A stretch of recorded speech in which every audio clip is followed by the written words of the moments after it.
விருதுநகர் மாவட்டம் ஸ்ரீவில்லிபுத்தூர் கோவிலிலும் இன்று குடமுழுக்கு விழா நடக்க இருக்கிறது. இது குறித்த கூடுதல் தகவல்களை செய்தியாளர் நாகராஜிடம் கேட்கலாம். நாகராஜ், எத்தனை ஆண்டுகளுக்கு பிறகு அந்த கோவில்ல குடமுழுக்கு நடைபெறுது? இதற்கான ஏற்பாடுகளை எப்படி செய்யப்பட்டிருக்கு? அந்த கோவிலோட குடமுழுக்கு விழாவின் சிறப்பம்சம் என்ன? கண்டிப்பா, அதாவது இந்த கோவிலை பொறுத்த வரைக்கும் ஸ்ரீவில்லிபுத்தூர் ஏற்கனவே இது அடையாளப்படுத்தப்பட வேண்டியதில்லை. ஏனென்றால் இந்த கோவில் தான் நம்ம தமிழக அரசின் அடையாளமாகவே இருக்கிறது. அப்படிப்பட்ட தமிழக அரசின் அடையாளமான இந்த கோவிலில் தான் அதாவது 16 வருடங்களுக்கு பிறகு, அதாவது 15 வருடங்களுக்கு பிறகு இன்று 16 வருடமான இன்று இந்த மகா கும்பாபிஷேகம் என்று நடைபெறுகிறது. இதற்கான ஏற்பாடுகள் கடந்த 10 நாட்களுக்கு மேலாக செய்யப்பட்டு அது தொடர்ந்து நடைபெற்று வருகிறது. குறிப்பாக இந்த கோவில் என்பது சுமார் 1300 வருடங்கள் பழமையானது. எனவே பழமையான மக்களும், அதாவது நமது பண்பாட்டோட ஒரு சின்னமாகத்தான் இந்த கோபுரங்கள் பார்க்கப்படுகிறது. இந்த கோவில் மிக சிறப்பான வழிபாடுகளுக்காக அதற்கான ஏற்பாடு செய்யப்பட்டு பாதுகாப்பு ஏற்பாடுகள் மிக சிறப்பாக செய்யப்பட்டுள்ளது. சுமார் 1500 போலீசார் மற்றும் 8 டிஎஸ்பி, ஒரு எஸ்பி மற்றும் 40 இன்ஸ்பெக்டர் தலைமையில் இந்த பாதுகாப்பு ஏற்பாடுகள் செய்யப்பட்டுள்ளது.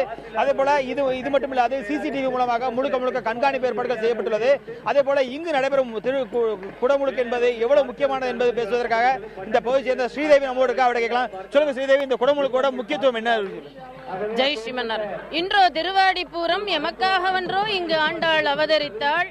வைகுந்தவான் போகந்தன்னை இகழ்ந்து ஆழ்வார் திருமகளாராய்னு சொல்லும்படியாக சூடிக் கொடுத்த சுடர்கொடியாக, கோதை நாயகியாக, பெரியாழ்வார் பெண்கொடியாக அவதரித்துள்ள இந்த ஆண்டாள் நாச்சியாருடைய குடமுழுக்கு மகோத்சவத்திலே சம்பரோட்சண மகோத்சவமானது இன்றைய தினம் சீரும் சிறப்புமாக நடைபெற இருக்கின்றது.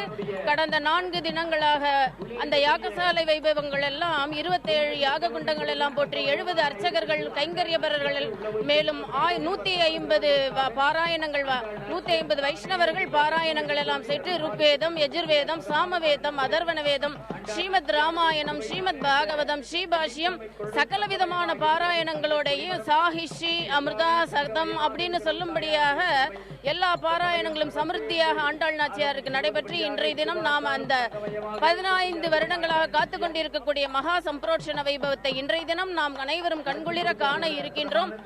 நீங்க பார்த்திருப்பீங்க, இந்த இடத்துல 16 வருஷத்துக்கு அப்புறம் நடைபெறக்கூடிய இந்த கும்பாபிஷேகம் மிக முக்கியமானது. அதற்கான ஏற்பாடுகள் மிக சிறப்பாக செய்யப்பட்டது.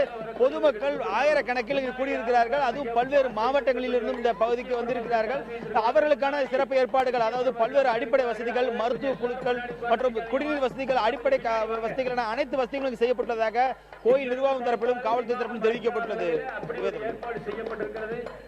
ஆண்டாள் நாச்சியாருடைய தனிப்பெரும் கருணை.